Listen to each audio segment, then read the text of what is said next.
Katy Perry, the chart-topping queen of firework and roar, poured her soul into 143. Her September release meant to cement her comeback. The album, named after the retro pager code for I Love You, was her bold vision of a dance-pop extravaganza, pulsing with joy and love. It's a celebratory album, Katy gushed in a statement, tying its vibe to her feminine divine energy as a mom to Daisy Dove, her 4-year-old daughter, with Orlando Bloom. But the charts delivered a brutal reality check. Insiders tell people that Katy was deeply frustrated by the album's lackluster reception, with critics slamming its glossy production and fans staying lukewarm. This was her moment to shine, a source moans. She was buzzing with excitement, planning this for years, but it's crashed and burned. The sting of failure has Katy spiraling, her dreams of pop domination fading faster than a one-hit wonder's 15 minutes. She's been glued to her phone, obsessing over reviews. Another insider dishes. It's eating her alive. Tour tumbles. Lifetime's tour's lackluster limelight. Katy's Lifetime's tour, launched in April, was meant to be her global victory lap, a dazzling showcase of 143's bangers. From Mexico City to Australia, she planned to light up arenas with her signature glitter and glam energy. But the reality? A big fat fizzle. Ticket sales are fine, but nowhere near sold out. A source spills to People. She thought this would be a sellout spectacle. Reviews have been brutal, with critics calling her shows overproduced and lacking the raw magic of her teenage dream era. On opening night in Mexico City, Katy tried to silence the haters, asking the crowd, "Has anyone ever called your dreams crazy?" It was a defiant moment, but the sparse seats told a different story. With stops planned in Denver, San Francisco, Newark, Baltimore, Atlanta, Nashville, Miami, and beyond through August, then South America and Europe, Katy's fighting an uphill battle. She's pouring everything into this tour, an insider says. But the empty seats are a knife to her heart. Love on the brink. Orlando's patience wears thin. The drama's spilling into Katy's personal life, where her nearly decade-long romance with Orlando Bloom, 48, is feeling the heat. The Pirates of the Caribbean star, known for his smoldering charm, has been Katy's rock since they started dating in 2016, got engaged in 2019, and welcomed Daisy Dove in 2020. But 143's flop is testing their bond. Orlando was understanding at first, a source tells People, but the stress caused some serious tension. Katy's been a wreck, insiders say, snapping under the pressure of her career nosedive. She's been moody, distant, and obsessed with fixing this mess, a pal dishes. Orlando's trying to support her, but it's exhausting when she's in this spiral. The couple's faced storms before. Think their brief 2017 split, but this feels different. He's doing his best, but there's only so much he can take, another source whispers. With Daisy keeping them grounded, the question looms, can their love survive this pop star meltdown, or is a breakup bombshell brewing? Cosmic controversy. Blue Origin's galactic backlash. As if album and tour woes weren't enough, Katy stirred a hornet's nest with her pre-tour stunt, a seed on Jeff Bezos' all-female Blue Origin spaceflight, just weeks before her tour kicked off. With Daisy and Orlando cheering her on, the trip was meant to be a headline-grabbing moment of empowerment. Instead, it backfired spectacularly. Critics slammed the flight's eye-watering cost, rumored to be millions, and its alleged environmental toll, branding Katy a tone-deaf diva. She thought it'd be this iconic, trailblazing moment, a source says. Instead, it's painted her as out of touch.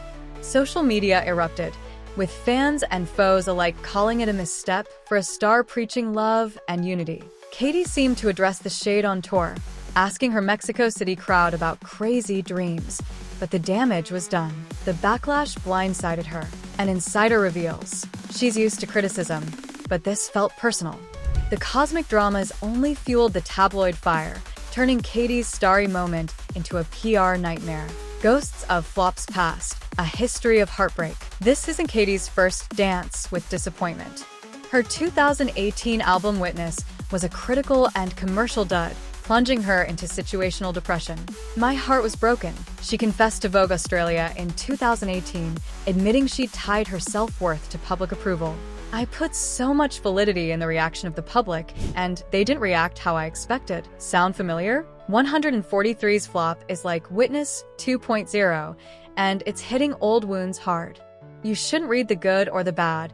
Katy told People in February, sharing her therapist's golden nugget. What anybody thinks about you is none of your business. But living that truth is tougher when the world's dragging your work. She's been here before, and it nearly broke her, a source says. She's trying to stay strong for Daisy, but the déjà vu is brutal. Katy's fighting to keep her head high, but the ghosts of past failures are haunting her every step. Motherhood's muse, the heart of 143. At its core, 143 was Katy's love letter to her new chapter as a mom. I really tapped into that feminine divine energy, she told People, crediting Daisy's 2020 arrival for inspiring the album's joyful vibe. The title, a nod to the 1990s pager code for I love you, was meant to radiate connection and celebration. The messages are about love, Katy said, hoping her evolution as a mother would resonate with fans.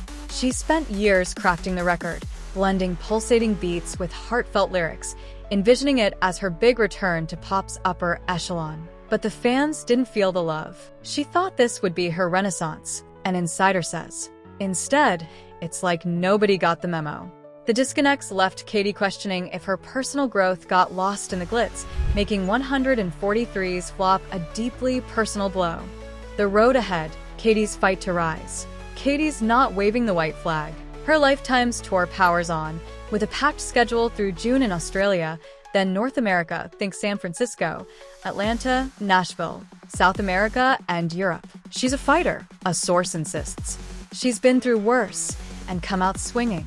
But the stakes are sky high. With ticket sales lagging, reviews stinging, and her romance wobbling, Katy's leaning on her love for Daisy and Orlando to stay grounded. Daisy's her anchor, a pal says. She wants to make her proud. Orlando's support, though strained, is a lifeline. He's reminding her who she is, another source adds. Katy's betting her resilience and star power can turn the tide, but the tabloids are circling like vultures. Will she reclaim her pop crown, or will 143's flop define her legacy? The world's glued to this drama fest. Katy's star power. Can she shine again? Katy Perry's at the crossroads of her career. 143's crash, the tour struggles, and tension with Orlando have her on the ropes, but don't count her out. She's been a superstar for a reason, a source declares. She's got grit. Her history of bouncing back from Witness's disaster gives fans hope, but this feels like her toughest battle yet. She's pouring her soul into this, an insider says. Every performance, every song, it's her fighting for her place. With Daisy's smile lighting her way and Orlando, hopefully, by her side, Katy's determined to prove the haters wrong.